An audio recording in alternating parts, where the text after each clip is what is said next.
Bonjour, j'ai envie aujourd'hui de partager avec vous quelques extraits de l'ouvrage Éco-psychologie, le soin de l'âme et de la terre qui vient de paraître aux éditions Wild Project dans la collection Le Monde qui vient. Il s'agit d'un ensemble de textes réunis par Theodore Roszak, Mary Gomez et Alan Kanner, qui a été traduit de l'anglais par Morgan Isert et dont la parution originale date de 1995.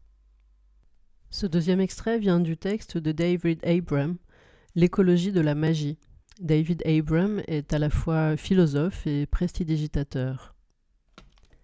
C'est seulement grâce à son commerce permanent avec les puissances animées qui demeurent au-delà de la communauté humaine qu'un magicien ou une magicienne traditionnelle est capable de soulager bien des maux qui affectent les individus au sein de cette communauté. Les sorciers-sorcières tirent leur capacité à guérir ces affections d'une pratique continue de guérison ou d'ajustement des relations de la communauté avec la terre environnante. La maladie, dans de telles cultures, est souvent conçue comme une sorte de déséquilibre systémique au sein des malades ou, en termes plus crus, comme l'intrusion d'une présence démoniaque ou malveillante dans leur corps.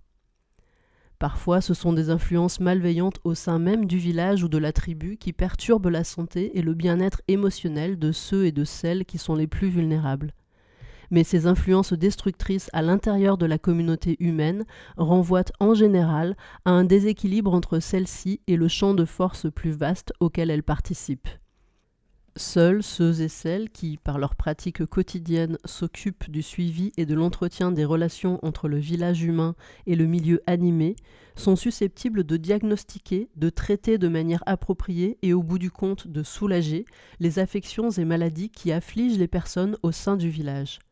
Un guérisseur qui ne veillerait pas également aux relations nouées entre la communauté humaine et le champ plus qu'humain qui l'inclut pourrait sans doute chasser la maladie d'une personne, mais n'empêcherait pas le même problème, peut-être sous une autre apparence, de ressurgir ailleurs dans la communauté. C'est pourquoi le premier rôle du magicien ou du médecin traditionnel est celui d'intermédiaire entre les mondes humains et non humains, et ensuite seulement de guérisseur. Sans l'attention continuellement renouvelée qu'il prête à l'équilibre ou au déséquilibre relatif entre le groupe humain et les mondes non humains environnants, et sans les savoirs qu'exige la modulation de cette relation première, un guérisseur ne vaut rien. En fait, ce n'est pas un guérisseur. L'allégeance primordiale de la personne qui se dédie aux soins n'est pas envers la communauté humaine, mais envers le tissu plus qu'humain de relations dont cette communauté est partie prenante. C'est de là que dérive son pouvoir de soulager les maladies humaines, et c'est ce qui le tient à l'écart des autres. Les chercheurs occidentaux ne saisissent pas toujours le caractère primordial pour les magiciens de la nature non humaine, le caractère central de leur relation aux autres espèces et à la Terre. D'innombrables anthropologues ont réussi à ignorer la dimension écologique des pratiques chamaniques tout en écrivant des pages et des pages sur le rapport des chamans aux entités surnaturelles.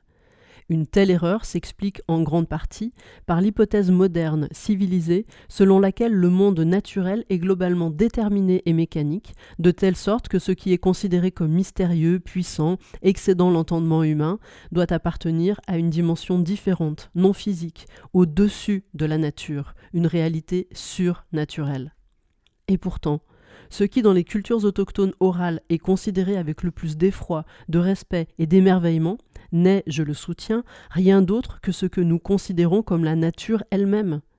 Les puissances et les entités profondément mystérieuses avec lesquelles les chamans entrent en rapport ne sont autres que ces mêmes forces, ces mêmes plantes, animaux, forêts et vents, qui, pour un Européen instruit, civilisé, se réduisent à un décor, à une plaisante toile de fond pour nos tellement plus urgentes préoccupations humaines.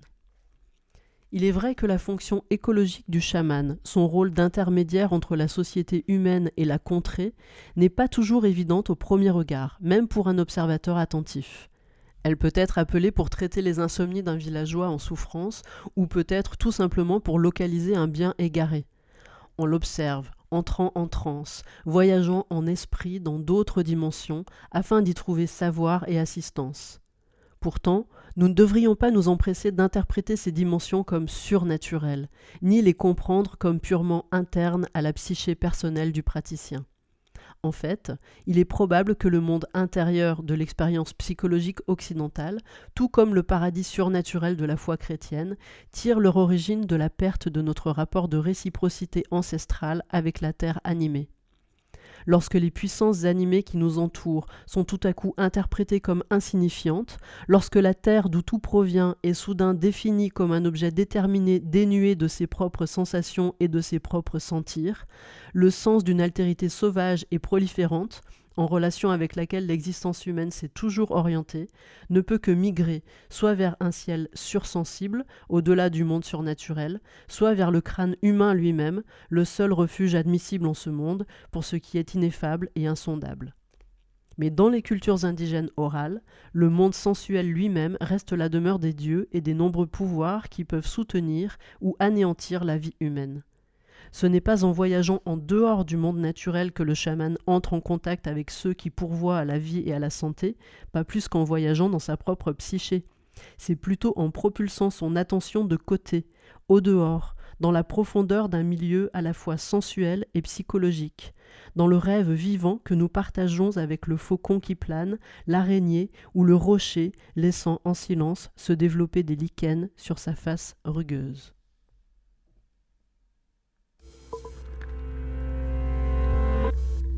Radio Anthropocène, à l'écoute du changement global.